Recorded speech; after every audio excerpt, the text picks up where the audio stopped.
தாயை போல் அன்பு செலுத்தக்கூடிய ராசி. காலபுருஷனுக்கே 4ஆம் பாவம் இல்லைங்களா? சரி, அப்படிப்பட்ட கடகராசி என்பர்கள் எல்லா கஷ்டமும் பட்டாச்சு, இனிமேல் பட்டாவது எங்களுக்கு நல்லது நடக்குமா அப்படின்னு யோசிக்கிறீங்க. அதுக்கும் மேல நிறைய கடகராசி என்பர்கள் இந்த ஜோதிட பதிவே பக்கத்து விட்டுட்டீங்க. கவலைப்படாதீங்க.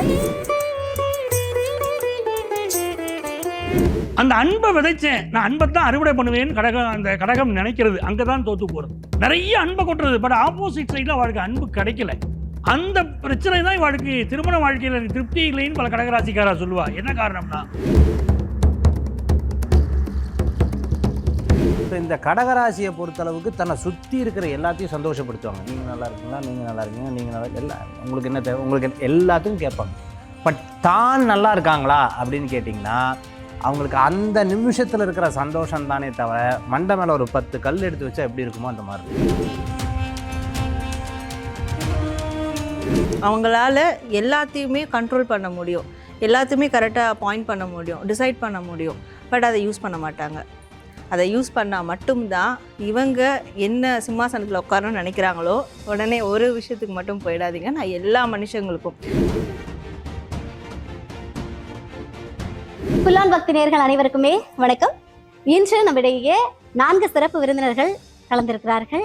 குரு பயிற்சி 2026 புல்லான் பக்தி ஸ்பெஷலாக குரு பயிற்சி சார்ந்த நிறைய விஷயங்களை பேச போறாங்க. உலகெங்கிலும் இருக்கும் அன்பு நேயர்கள் அனைவருக்குமே இந்த குரு பயிற்சி டைம்ல குரு பகவான் என்னென்ன மாதிரியான நன்மைகளை கொடுக்க போறார், என்னென்ன மாதிரியான பலன்கள் கொடுக்க போறார் அப்படின்னு 4 சிறப்பு விருந்தினர்களும் அவர்களுடைய ஸ்பெஷலான துல்லியமான கருத்துக்களை வழங்க இருக்காங்க. ஸோ எல்லா கெஸ்டையுமே நம்ம வெல்கம் பண்ணிடலாம். முதல்ல டைரக்ட் கால் ரீடர் சாரா மேம் இணைஞ்சிருக்காங்க நம்ம கூட. மேம் வணக்கம். வணக்கம். ஸோ அடுத்ததா டாக்டர் தீபா அர்லாலன் ஜோதிட மேம் நம்மோட இணைஞ்சிருக்காங்க. மேம் வணக்கம். வணக்கம்மா. ஸோ அடுத்ததா அனுபவம் வாய்ந்த ஜோதிடத்தை நிறைய தகவல்கள் இப்பவும் கொடுத்துட்டு இருக்கக்கூடிய ஜோதிடர் பஞ்சநாதன் சார் இருக்காங்க. சார் வணக்கம். வணக்கம்மா. ஸோ நம்மிடையே 4வது சிறப்பு விருந்தினராக கூடுதலாக பிரபல ஜோதிடர் மகேஷ் ஐயர் நம்ம கூட இணைஞ்சிருக்காங்க. அவங்களையும் வரவேற்றலாம். சார் வணக்கம். வணக்கம். இந்த கடகராசி என்பர்களுக்கு குரு பகவான் என்னென்ன மாதிரியான விஷயங்கள் எல்லாம் செய்ய காத்துட்டு இருக்கார்? கடகம் பட்ட கஷ்டம் அப்படின்றது சொல்லி மாளாது. அஷ்டமத்து சனியில் இழந்தது எல்லாமே இங்கே இருக்கிறது ஒன்றுமே இல்லை. உயிர் மட்டும்தான் மிச்சம், உயிர் மட்டும்தான் சொச்சம். இப்படி போடக்கூடிய கடகம் தான் நம்ம 10 ஒரு வீடியோஸ் போடுறோம் அப்படின்னா அதில் வந்து பார்த்திங்கன்னா 10 வீடியோஸ்லையும் இந்த மாதிரி ஒரு 2 கமெண்ட்டாவது வரும். காரணம் என்ன அப்படின்னா, அஷ்டமத்து சனியில் எல்லாத்தையுமே இழந்தாங்க கடகம். நிம்மதி இழந்தாங்க, சந்தோஷத்தை இழந்தாங்க, குடும்பத்தில் சொத்து பத்து இழந்தாங்க, கணவரால் ஏமாற்றப்பட்டாங்க, வஞ்சிக்கப்பட்டாங்க. கணவர் மனைவியினால் வந்து பார்த்திங்கன்னா ஒரு வித சோகத்தை அனுபவிச்சார், துரோகத்தை அனுபவிச்சார் அப்படின்னு சொல்லலாம். எல்லாரும் கஷ்டத்தை கொடுத்தாங்க. நான் பெற்ற குழந்தையாவது எனக்கு சப்போர்ட்டாக இருக்குமா அப்படின்னு நிறைய பெண்கள் எதிர்பார்த்தீங்க. நிறைய கடகம் தேரில் இருக்கவங்கள தெருவில் கொண்டு வந்து விட்டது குழந்தைங்க தான் அப்படின்னு சொல்லலாம். ஏன்னா கடகம் வந்து எப்பயுமே எதிர்பார்க்கறது உண்மையான அன்பு, தாயை போல் அன்பு செலுத்தக்கூடிய ராசி. காலபுருஷனுக்கே 4ஆம் பாவம் இல்லைங்களா? சரி, அப்படிப்பட்ட கடகராசி என்பர்கள் எல்லா கஷ்டமும் பட்டாச்சு, இனிமேல் பட்டாவது எங்களுக்கு நல்லது நடக்குமா அப்படின்னு யோசிக்கிறீங்க. அதுக்கும் மேலே நிறைய கடகராசி என்பர்கள் இந்த ஜோதிட பதிவே பக்கத்து விட்டுட்டீங்க. கவலைப்படாதீங்க. இப்போ குரு பகவான் உங்கள் சுயஸ்தானத்தில் தான் உச்சம் பெற்று அமர்ந்திருக்கார். இதில் ப்ளஸ் என்னங்க? ப்ளஸ் நிறைய இருக்குது, மைனஸ் இருக்குது. ஆப்வியஸ்லி ஒரு கிரகங்கள் ஒரு பாவத்தில் வந்து அது கூட்டாக இருந்தாலும் சரி, தனியாக இருந்தாலும் சரி, ஒரு பாவத்தில் வந்து அமரும் போது ப்ளஸ்ஸும் மைனஸும் கலந்தது தான் அப்படின்றது தான் உண்மை. சரி, இப்போ வந்து பாருங்க, உங்கள் சுயஸ்தானத்திலே குரு பகவான் உச்சம் பெற்று அமர்ந்திருக்கார். மொதல் விஷயம், ரொம்ப நாள் கழிச்சு நீங்கள் அனலைஸ் பண்ணுவீங்க. செல்ஃப் அனலைசேஷன், தன்னைத்தானே பதப்படுத்தி கொள்ள, தன்னைத்தானே பக்குவப்படுத்தி கொள்ள காலகட்டம் இது அப்படின்லாம் நீங்கள் உங்களை அனலைஸ் பண்ணுவீங்க. நம்ம இது வரைக்கும் என்ன தப்பு செஞ்சோம், எதனால இப்படி ஏமாந்தோம், எதனால கஷ்டப்படுறோம், நம்ம படுற கஷ்டத்துக்கெல்லாம் காரணம் யாரு? நம்மளே தான். என்ன பண்ணோம்? அதீத அன்பு வைக்கிறோம், அதீத பாசம் வைக்கிறோம், எல்லாரையும் நம்புறோம். அப்போ மொதல் விஷயம் நம்ம என்ன பண்ணோம், நம்ம கிட்ட இருக்க இந்த குணாதிசயத்தை நம்ம மாற்றிக்கணும் அப்படின்ற மாதிரி உங்களை நீங்களே வந்து அனலைஸ் பண்ணிட்டு உங்ககிட்ட எது எதுலாம் அன்வான்டான கேரக்டராக நீங்கள் நினைக்கிறீங்களோ அதை மாற்றுவீங்க. இது ஒரு ஃபஸ்ட்டு ப்ளஸ். 2வது என்ன, நிறைய கடகராசி என்பர்களுக்கு இடம் மாற்றம், தொழில் மாற்றம் அப்படின்றது ஒரு இடத்த விட்டு சம்பந்தமே இல்லாமல் இன்னொரு இடத்துக்கு போகிறது, அங்கே போய் புதுசாக தொழில் தொடங்குறது, அங்கே போயிட்டு எங்களுக்கு உறவுகள்லாம் யாரும் இல்லைங்க, தெரிஞ்சவங்க சொன்னாங்க, எங்களோட நட்பு வட்டாரம் சொல்லிச்சு, அதனால் போனேன் அப்படின்னு போக்கக்கூடிய அமைப்பு உண்டு.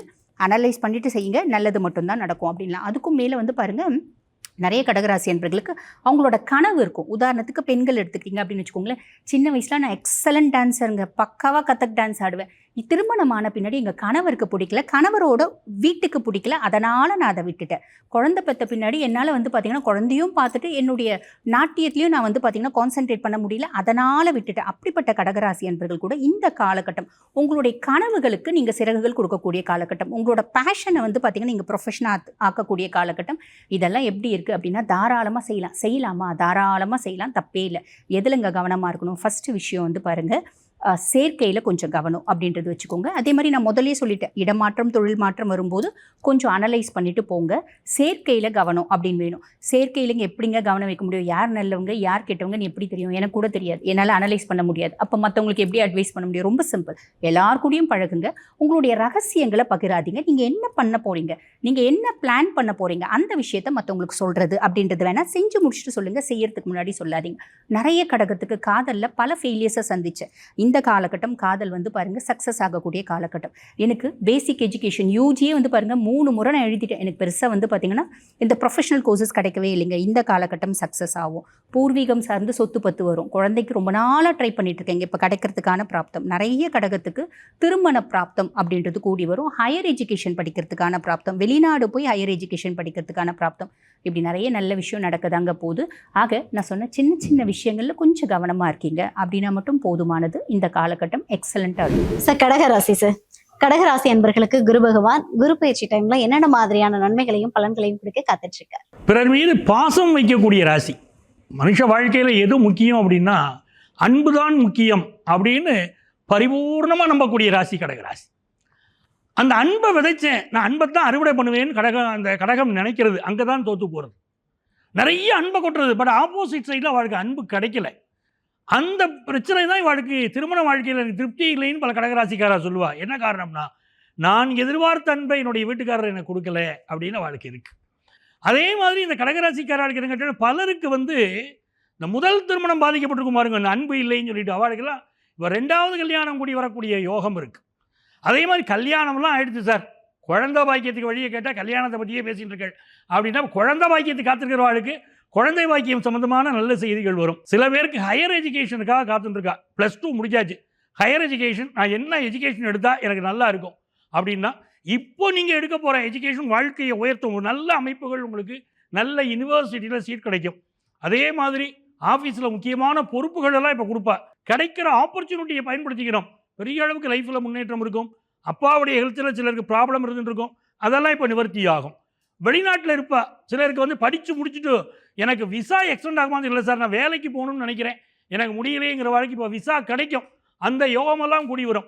நல்லவர் வந்தாச்சு உங்கள் ராசிக்கு. குரு பகவான் 12 ஆண்டுகளுக்கு பிறகு உங்கள் ராசிக்குள்ளே வந்திருக்காரு. ஒரு உச்சமான வாழ்க்கை உங்களுக்கு காத்துட்டுருக்கு. கடகராசிக்காரருக்கு உச்சமான வாழ்க்கை நான் சொல்லி தெரிய வேண்டியதில்லை. உங்களுக்கு நாட்டை ஆள்றவரை கடகராசிக்காரராக ஆயாச்சு.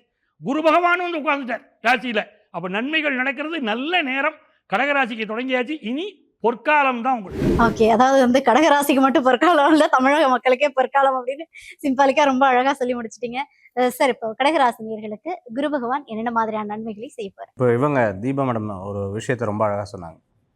என்னென்னா ரகசியத்தை சொல்லக்கூடாதுன்னு சொன்னாங்க. ரொம்ப அற்புதமாக அந்த வார்த்தையை சொன்னாங்க. அவர் வந்து இவங்களுக்கு வந்து அன்பு எதிர்பார்ப்பாங்க, அதே மாதிரி நல்ல பொற்காலமாக இருக்குது அப்படின்னு.